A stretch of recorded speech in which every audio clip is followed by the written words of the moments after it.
Abay kahit naman suportahan na lang niya ng pangangailangan ng kanyang anak o ng mag-iina niya.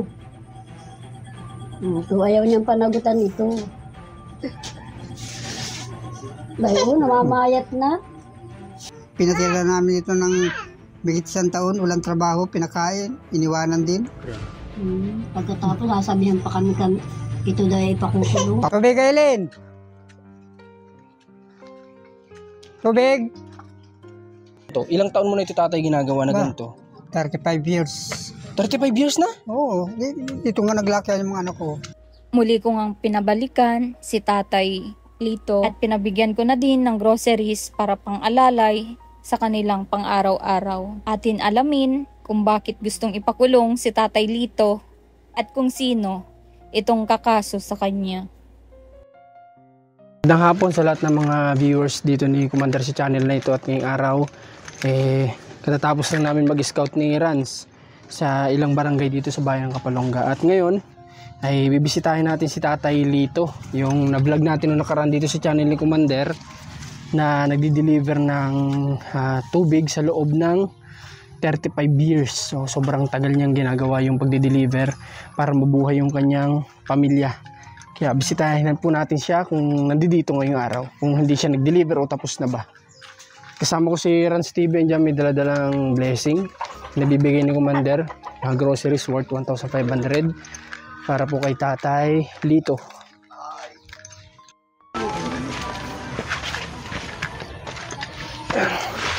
Kailangan nating dito pumasok sa kabilang bakod. Tatay Lito, kamusta po? Dito pala din si misis mo. Naglako ka po ngayong araw? Kaninang maga. Nakailang ka naman po ngayon? Isa lang, mami mamadeliver ako. Ba, parang bagong gupit kaya ta. Nagpagupit, mainit. Mainit, sino po ang nagupit sa iyo? Ay, yung pamangkin ko dyan. Pamangkin mo? Ay, ganun. Nanay, po ka nay. Dito ka po. O, ako dito na lang ako. Okay lang naman po ako dito. Sanay po ako. Sige lang po, upo po kayo. Sanay po umupo. At ako sanay po ako sa ganito. Kumusta naman po kayo? Mabuti na. Kumusta, may ka pa na? May hapo ka pa ngayon? Wala na? Meron. Hinahapon, konting lakad lang hapo yan. Meron pa din? Kaunting tibo ko lang. Pero saan po kayo natulog ngayon? Doon sa, Doon muna, sa kapatid sabi ko may bagyo pa. Hindi muna ako lilipat dito. Okay. Doon muna sa magulang niyo ba yun? Kapatid ko po yun. Kapatid niyo. Okay. Kala ko buhay pa ang mga magulang niyo ngayon. Patay na yan. Patay na. Anong oras ka Tatay Lito ngayon nag-deliver? Hindi pa ako na-deliver ngayong hapon. Pero kaninang umaga? Nag-deliver ako. Sa biyahe lang. Anong oras yun? Alas 6. Alas 6 ng umaga. Ang aga pala, ano? Oo, napahinga ako ng alas 8. Alas 8. Kasi medyo mainit na yung ganun? Mainit. Okay. Kapag ganito Tatay, saan yung pinakang malayo na nararating mo? Doon sa Puro 4. Sa poblasyon? Poblasyon. Puro 3 may may palengke. Okay. Yun na yung pinakamalayo. Yun lang. Bisikleta lang sa akin. Iniikot ko lang. O kasi bisikleta lang. Napakalaki ng kalamangan sa inong iba Tatay, ano? Kasi sila sidecar yung gamit, mga motor. Ikaw lang yung padyak hanggang sa ngayon. Dati ba Tatay, dumating ba yung time na may ibang tao din na nagpaabot sa'yo ng tulong? Meron din ba? Meron din. Sa anong paraan po Tatay? Ganyan din, vlogger, yung parang din, naawa rin naman sa akin, si Pirmo. Okay, tapos bilang Pirmo. Tapos anong binigyan? Parang nabalitaan ko binigyan kaya ng bisikleta. Yun na nga, Yan ba yun yung ginagamit mo? yung container naman, si Aileen Posada ang nagbigay sa akin. Ibig sabihin pala ito po Tatay, sa madaling salita, itong mga ginagamit mo ay donasyon sa iyo. Oo, donasyon din. Bakit? Anong nangyari dun sa dating, yung dati pundar mo talaga yon? Yung mga nasira na, pundar na talaga, inanuhan. Sariling pundar mo yon. Napundar mo naman yun sa? Pagtutubig din. Paano ka nagtutubig dati kung wala ka sidecar? Hindi noon ay mura pa ang tubig noon. Dus pa lang ang deliver namin. O tapos? Ay tumagal ng tumagal. Anong pinandi-deliver mo yung pinakaunang-una nagsimula ka sa pagdi-deliver? Bisikleta rin. Kanino yun? Hiram lang o sa'yo? Nakiki-sideline. Tapos nakaipon ka kaya nakabili ka ng sarili mo. Kaso nasira yun hanggang sa may nag-donate sa iyo. Hanggang bago na naman yan. Yung sidecar ko sa akin talaga yung matagal na yung sidecar na yung sidecar sa akin yun. Sa'yo talaga yun? Yung ginagamit mo hanggang sa ngayon? Yung bisikleta lang dinonate sa akin. Dinonate sa iyo. Dahil yung noon, yung putol-putol yung manubela yung unang sidecar ko, bisikleta. Saka walang pedalan. Walang pedalan? O kasi, alam niyo tatay, sa totoo nakita ko kasi yung video niyo na ganun nga yung ginagawa niyo, na hinihila-hila niyo lang yung sidecar. Sabi nga ng iba, mas madalas nga daw nakikita kayo. Minsan, hindi nyo tinitipaan. Ang ginagawa nyo, hinihila nyo o tinutulak nyo lang yung... Mabigat. Mas mahirap. Hindi ko kaya na magpedal. Hindi katulad yung kabataan ko Kayang-kaya nyo. Pwede na, ayoko lang palta ng maliit na sprocket maliit na splato para magaan ay mabagal naman. Ilang oras ka makakarating. Kayo ba tatay, sa mga kapwa nyo magde-deliver ng tubig dito, baka hindi naman kayo nakakatanggap sa kanila ng pang-aasar? Ay, inaasar din ako. Okay lang sa akin yung pang-aasar nila. Ay, bakit? Anong sinasabi sa inyo? Anong sinasabi sa iyo madalas? Ay, sabi sa akin, matagal na rin ako nagtutubig, bisikleta pa rin daw ang gamit ko. Sabi ko naman, siyempre kayo, may tumutulong sa inyo, kaya kayo nagkakaroon ng pundalang ganyan.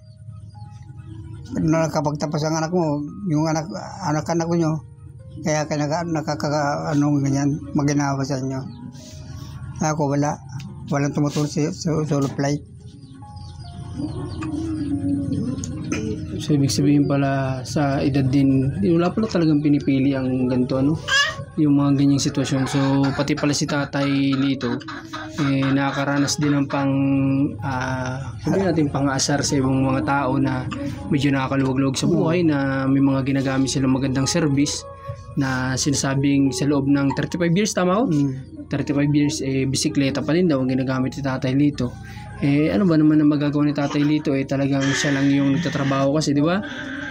Wala naman siyang mapagkukunan na maibibili ng motorsiklo, di ba? Wala naman kaming lugar, wala naman kaming kahit ano. Walang kakayaan. Si nanay po ba nung nakilala niyo, nanay, ano ang trabaho mo nung mga nakilala ka? Tindira yan. Mamasukan, katulong. Doon sa sentro. Layo nang naanahan ko noon, katulong. Katulong yan, sa Batangas. Sa Pampanga. Kung saan-saan. Nung makilala ka ni Tatay Lito, yun yung yun yung trabaho mo. Nakikisambahay, ganyan. Dito po sa Kapalongga, nung magkasama na kayo ni Tatay Lito, ano pa ang naging trabaho niyo pa Hindi dito? na ako nag-ano noon. Siyempre, may mga anak na ako. Kaya nagluluto-luto na lang ako. Ng kakanin noong araw. Tapos pinagbibili. Tsatsaga kami bagang magbayo-bayo niya ng bigas para magawang bingka. Yun naman yung kumbaga nanggagaling sa iyo na tulong para sa pamilya ninyo. Kung ano yung kitain mo dun sa paglalako, yun naman yung may dadagdag mo. Tapos kay Tatay Lito naman yung kanyang pagtutubig. Nanay, sa nangyari na ito sa anak ninyo na dalawang anak, tama ba? Tapos dalawang naging asawa para sa iniwan. Okay lang naman sa inyo na na ganyan na nangyari sa anak mo? Wala naman na tayo nagagawa. Ganyan lang. Kaya tanggap na namin kahit na. Wala namang ama. Hindi niyo po ba sinubukan na kausapin ang Black nga yan. Black nga, walang connection na. Walang connection na cellphone. Kasi nakakita ito ng mga viewers natin na nakaraan, si Tatay ito, may anak sila dito na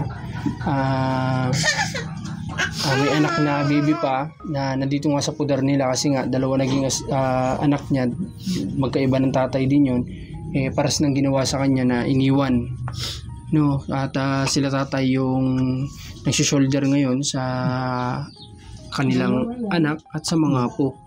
Dalawa nga yan. Grade 2 na yan si Ay, Bibi yung Love. isa nga, yung isa. Grade 2 na yan? Oo, grade 2 na yan. Paano nyo napagkakasya yung ganyan?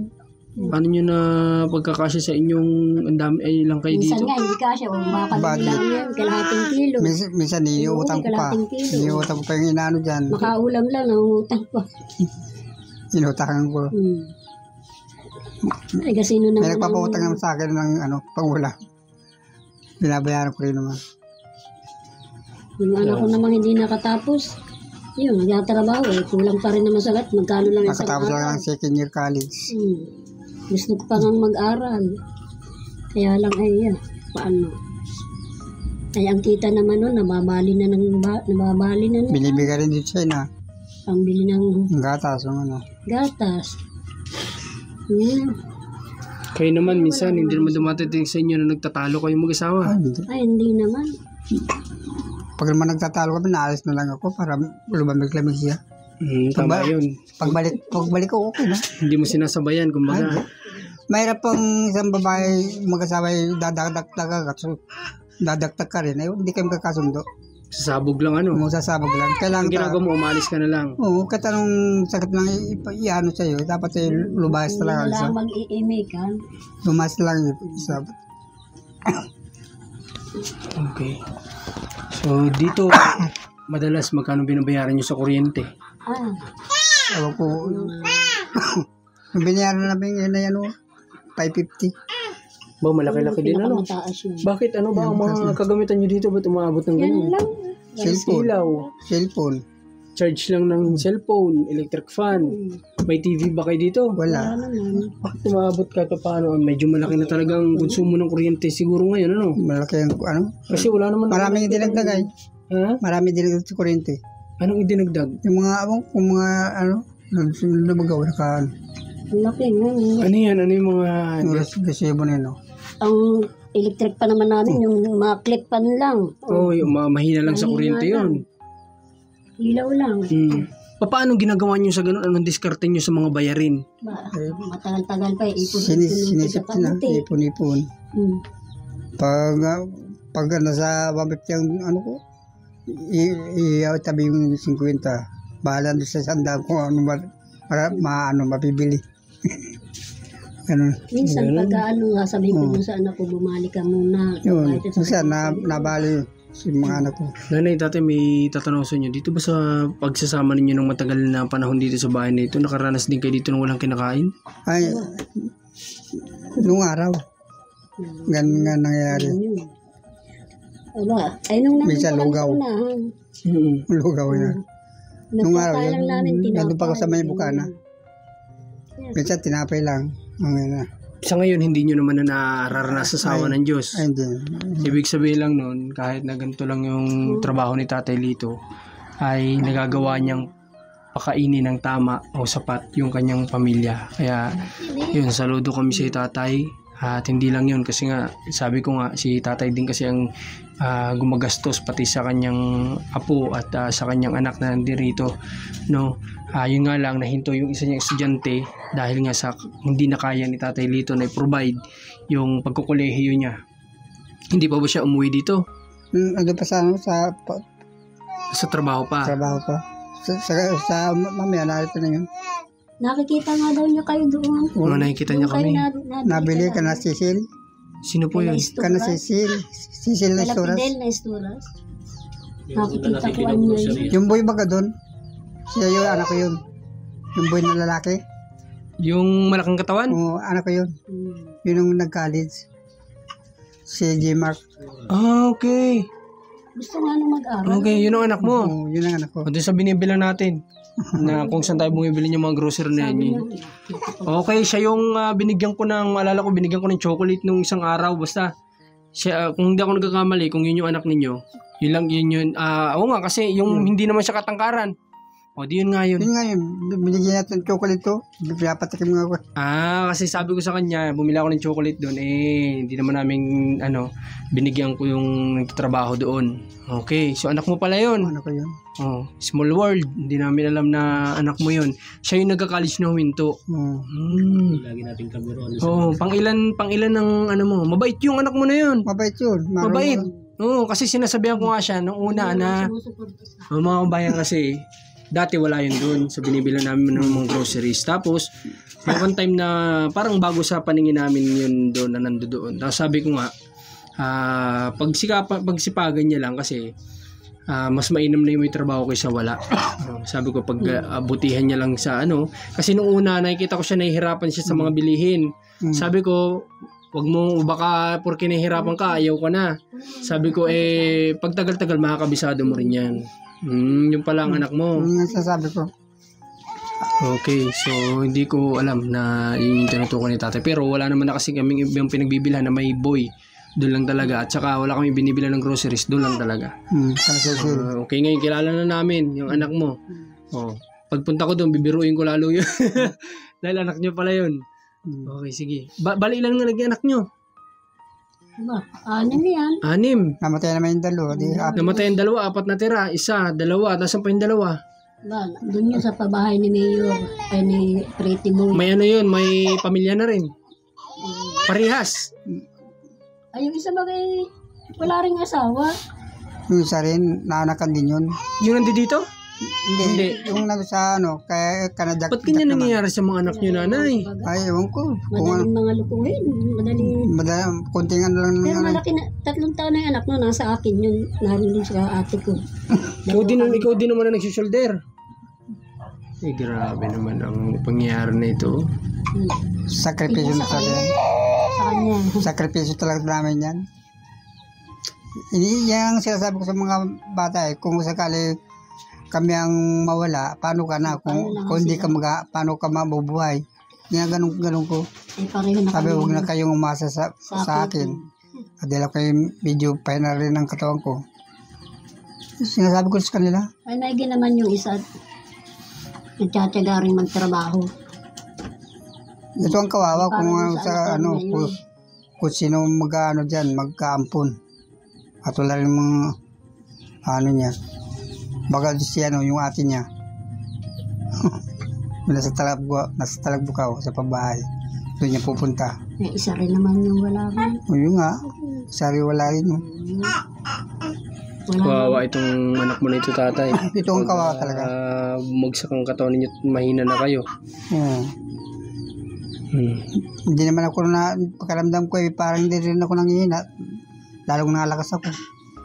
Kasi nga, marami kang obligasyon. Yun na nga siguro. Kaya pinipilit mo maging malakas, tatay. Ganun yun. Yun na nga siguro sabi, ayaw akong bigyan ng sakit ng Panginoon ay. Kaya pasalamat din tayo doon. Yung palang blessing na yun. Yung hindi tayo binibigyan ng karamdaman. Tagal na. Nung araw maulanan, maarawan ako, hindi ako nagkakasakit. Galing naman. Nung araw yun. Magkasakit man ako, konting trangkaso. Maya, nandyan ako sa labas. Trabaho na naman. Ang galing naman ni Tatay Lito. Okay. So, yun pa lang. Kasi kapag ganun yung hindi ilayo tayo sa sakit, magpasalamat na kaagad natin yun. Yung pagkain, kumbaga, ekstrang pasasalamat na lang yun. Yung palang gisingin tayo, yun ang unang pasasalamat. Ang bata, ilang na yung anak mo na yan? Ilang buwan na yan? Ay, 1 taon na yan? 1 taon. Bakit parang liit? Maliit ay. Ha? Mana kay Lolo? Tsaka kay Lola? Walang programa na Ano pangalan nito? Rain Scarlet. Scarlet? Rain? Wawa mga bata, Wow, ang papa mo, Pinabayaan ka ng papa mo. Ay, yung kapatid pala niya na nandun sa Grabe. Pinatulog ko. Ako, iniiyak sa akin. Kunin mo yung pa. Takot. Dali. Wala ka bang gustong sabihin sa asawa mo? Ha? Sabi mo, baka mapanood naman niya. Bukod tayo. Wala kang gustong sabihin. Galit siya, galit. Pero may galit ka sa asawa mo. Meron. Kaya bahala siya. Ay, bumagsak na yung katawan niya. Hindi yan ganyan dati ka pa yan? Hindi Manda ng katawan niya dati. Tumayat ka ng sobra. Hindi man nakain na kung ano. Nabaylat ka. Lagi nagkakain. Wow. Nabaylat siguro yan. Walang maasahan, hindi ko naman kaya magparalan. Nung pinapanganak mo ba ito, wala nang asawa mo? Wala. Tibay naman, titindi naman ng mga lalaki na ganyan. Wala na. Pero nung una, Binibilang pa yan ng mga gamit niya sa panganak. Yun lang. Ibig sabihin dati hindi siya ganito kapaya talaga. Hindi. Mataba siya. Anong ulit pangalan po ng asawa niya? Nitong, yung papa nito. Ano pangalan? Edward Kaboy. Edward, tingnan mo ang ginawa mo sa asawa mo. Namayat ng gusto dahil sa kapabayaan din. O kung nandiyan yung suporta mo nung pinagbubuntis niya ito o nung hanggang sa makapanganak siya, hindi, baka gumagawa pa to ng gawaing bahay nung kakaanak lang, gumagawa ka? Tingnan mo. Naglalaba. Naglalaba ka? Kahit kakaanak mo lang? Kaya nabayonat yan. Grabe naman yun. Kasi siyempre may hiya din siyang iasa sa magulang kasi may edad na yung magulang niya. Grabe. Ganda-ganda pa. Babae si Scarlett. Si Scarlett bisitahin mo. Ang ganda-ganda pa naman ng anak niyo. Hindi ka ba nanghihinayang sa na may babae kang anak dito na iniwan, di ba? Pero wala ka talagang gustong sabihin. Wala akong sabi. Naglalabas ka ba ng bahay niyo? Hindi. Namumutla ka na. Sabi kong lalabas ng pumunta-punta ka doon. Bakit? Ako maglabas. Na ano ka? Papagod agad ako maglalakad. Bilis ko mapagod. Huwag mo sanayin yung sarili mo na nandito ka lang lagi sa loob ng bahay. Gusto ko lagi nakahiga. Yeah. Huwag mo sanayin yung ganun, ha? Kasi manghihina ka ng manghihina hanggang sa patagal pahina ka ng pahina, ha? Huwag mo sanayin kahit paano kapag umaga, pag may sikat ng araw, maaga ka naman yatang gumigising.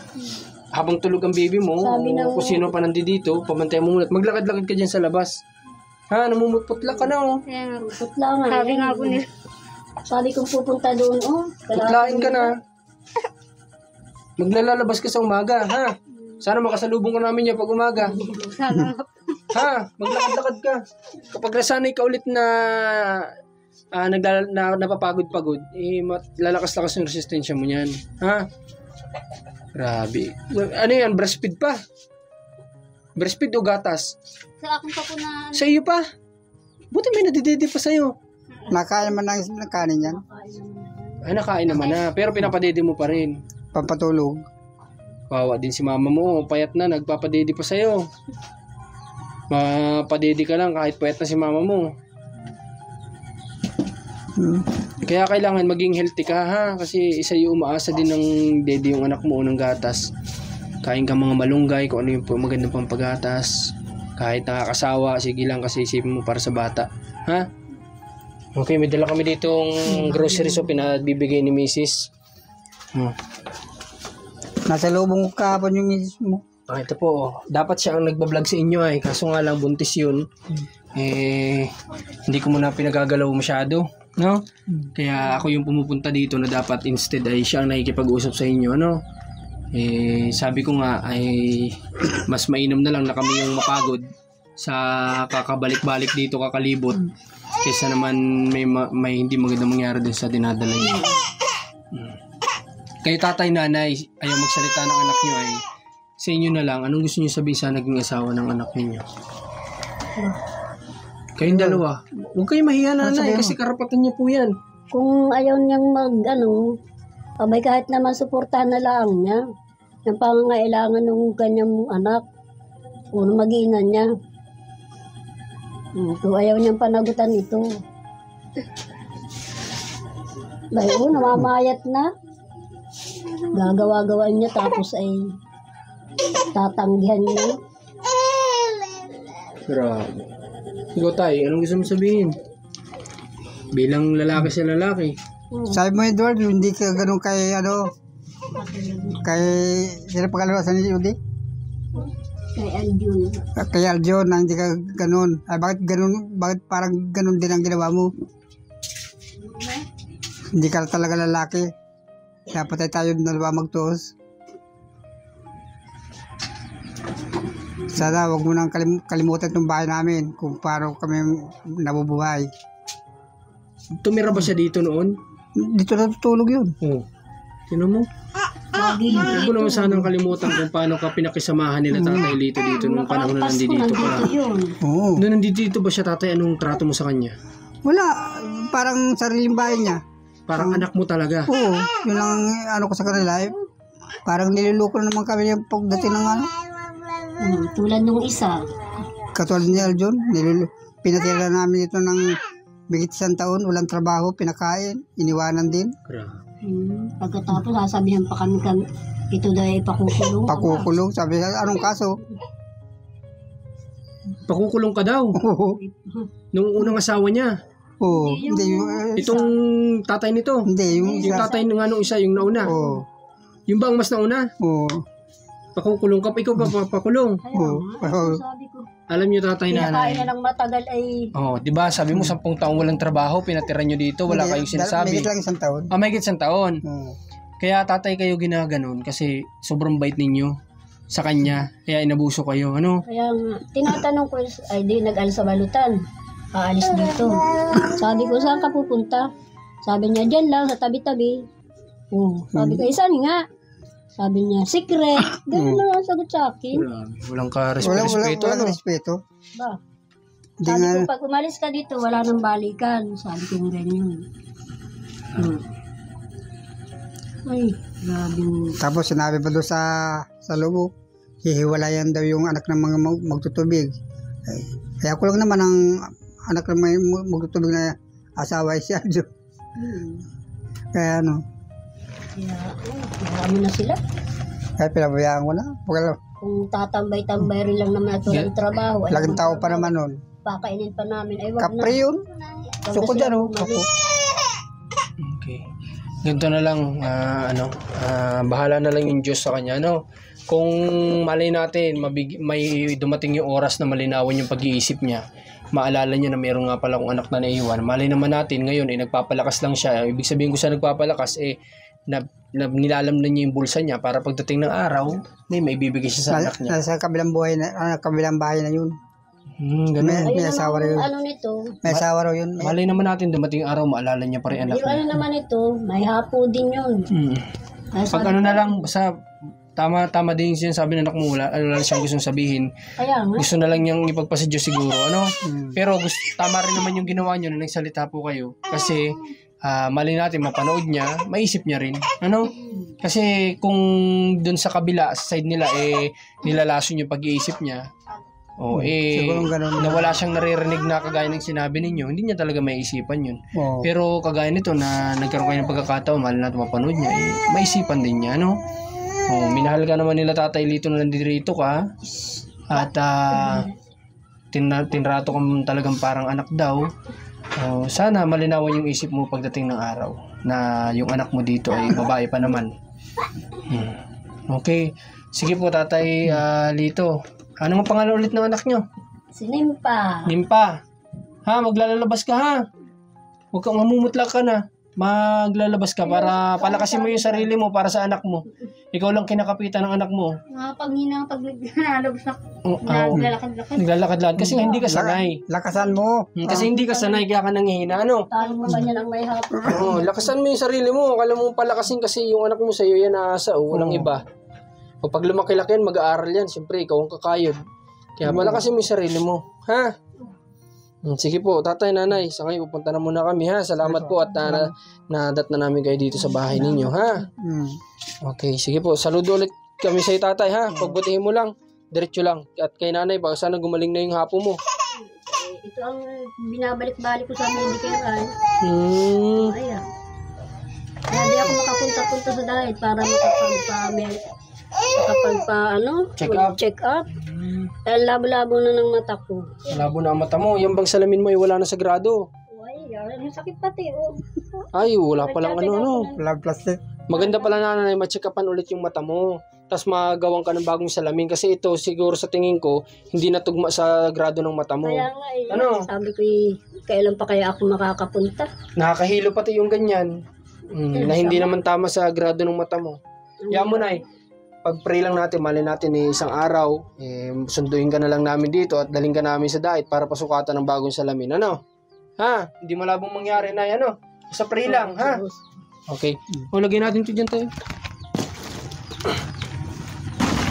Maraming salamat. Sige. Po. Maraming salamat din. Grasya po. Okay po, welcome po.